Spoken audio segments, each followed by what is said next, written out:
தற்போது ஸ்டேபிளாக இருக்கின்றார். இந்த ஒரு 2-3 மணி நேரத்தில் கான்சியஸ் வந்துள்ளது. மேலும் இதற்கான முழு விசாரணை மேற்கொள்ளப்படும். இந்த சம்பவத்தில் ஈடுபட்ட அந்த இளைஞர் காவல்துறையினரால் உடனடியாக கைது செய்யப்பட்டிருக்கிறார். இது மிகவும் வன்மையாக கண்டிக்கத்தக்க ஒரு செயல். இந்த செயலில் ஈடுபட்ட அந்த இளைஞர் மீது கடுமையான சட்ட நடவடிக்கை எடுக்கப்படும். தமிழ்நாட்டில் உள்ள அரசு மருத்துவர்கள் அனைவர் மீதும் அக்கறை கொண்டது இந்த அரசு. அவர்களுக்கு தேவையான அந்த உரிய பாதுகாப்பினை கண்டிப்பாக உறுதியாக வழங்க வேண்டும் என்று நம்முடைய மாண்பு முதலமைச்சர்கள் அதில் தெளிவாக இருக்கின்றார். கண்டிப்பாக சட்டப்படி நடவடிக்கை எடுக்கப்படும்.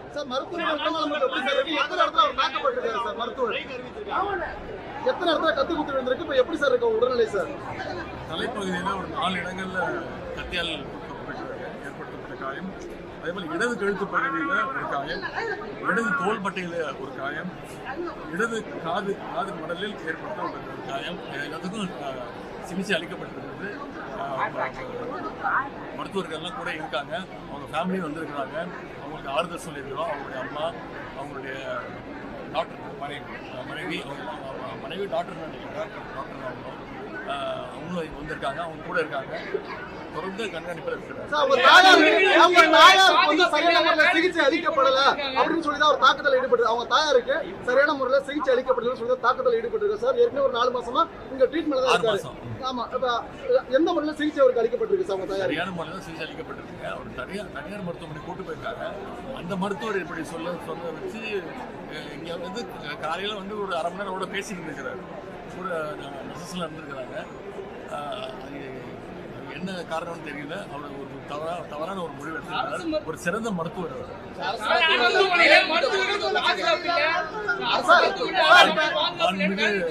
முதலமைச்சருடைய அறிவுறுத்தல் பேரில் நம்முடைய மக்கள் நல்வாழ்வுத்துறை அமைச்சர் அவர்கள் அனைத்து மருத்துவர் சங்கங்களோட மாலை 3 மணி அளவில் ஒரு கூட்டம் நடத்திருக்கின்றாரு. அநேகமாக மருத்துவ சங்கங்கள் இதை புரிந்து கொண்டு அவங்களுடைய ஒரு நாளைக்கு பல்லாயிரக்கணக்கான மக்கள் நோயாளிகள் வந்து செல்லக்கூடிய இடத்துல இது மாதிரியான ஒரு சம்பவம் நடந்திருக்கு. ஹாஸ்பிட்டலுக்குள்ள ஏறி சார், அதோட பாதுகாப்பு தன்மை எப்படி சார்? நீங்களே சொல்லிட்டீங்க, பல்லாயிரக்கணக்கான மக்கள் வராங்க. இவரே திரு விக்னேஷ் அவர்களே வந்து தொடர்ந்து 6 மாசமா இந்த மருத்துவமனைக்கு அவங்களுடைய தாயாரை கூட்டிட்டு வந்திருக்கிறார். அதனால அவர் மேலே எந்த விதமான ஒரு சந்தேகமோ அவர் அந்த மருத்துவருக்கு கூட எது ஒரு டவுட்டோ எதுவும் வரல. பயமோ எதுவும் அச்சமோ எதுவும் இல்லை. தொடர்ந்து வந்து சிகிச்சை பெற்றிருக்கிறாரு. தொடர்ந்து இந்த டாக்டரோட தொடர்பில் இருந்திருக்கிறாரு. அதுவும் வந்து 1/2 மணி நேரம் அவர்கிட்ட பேசிட்டு டிஸ்கஸ் பண்ணிட்டு தான் இருந்திருக்கிறாரு. அதனால இது வந்து தவிர்க்க முடியாத சம்பவம். இனிமேல் இது மாதிரி நடக்க முடியாது. மருத்துவமனையில இந்த மாதிரி ஒரு சம்பவம் நடந்திருக்கு. தொடர்ச்சி அவர் சொல்றது உண்மை அப்படிங்கிற மாதிரி இருக்குது. பல சம்பவங்களை மேற்கோள் காட்டினாரு. இந்த சூழ்நிலை இப்படி சம்பவம் நடந்திருக்கு. இதுக்கு என்ன பதில் சார்? தவிர்க்க முடியாத ஒரு விஷயம். இது வந்து கண்டிப்பா வந்து இதுமாதிரி நடக்காம தடுப்போம். இது வந்து அதான் திருப்பி நான் சொன்ன மாதிரி விக்னேஷ் அவர்கள் தொடர்ந்து 6 மாசமா அவங்க தாயாரை கூட்டிட்டு இங்க வந்திருக்கிற இதே மருத்துவமனையில் அந்த தாயாருக்கு மருத்துவம் பார்க்கப்பட்டிருக்கு. அதனால அந்த மருத்துவரோட 1/2 மணி நேரம் பேசிட்டு வேற ஒரு தனியார் மருத்துவமனையில் போய் அந்த மருத்துவர் சொன்னதை கேட்டுட்டு இந்த மாதிரி ஒரு முடிவு எடுத்திருக்கிறாரு. இது ஒரு கோபத்தின் காரணமாக ஆதரவு எடுத்திருக்காரு. ஆனால் கண்டிப்பாக சட்டமன்ற நடவடிக்கை எடுக்கப்படும். இனிமேல் இது மாதிரி நடக்காம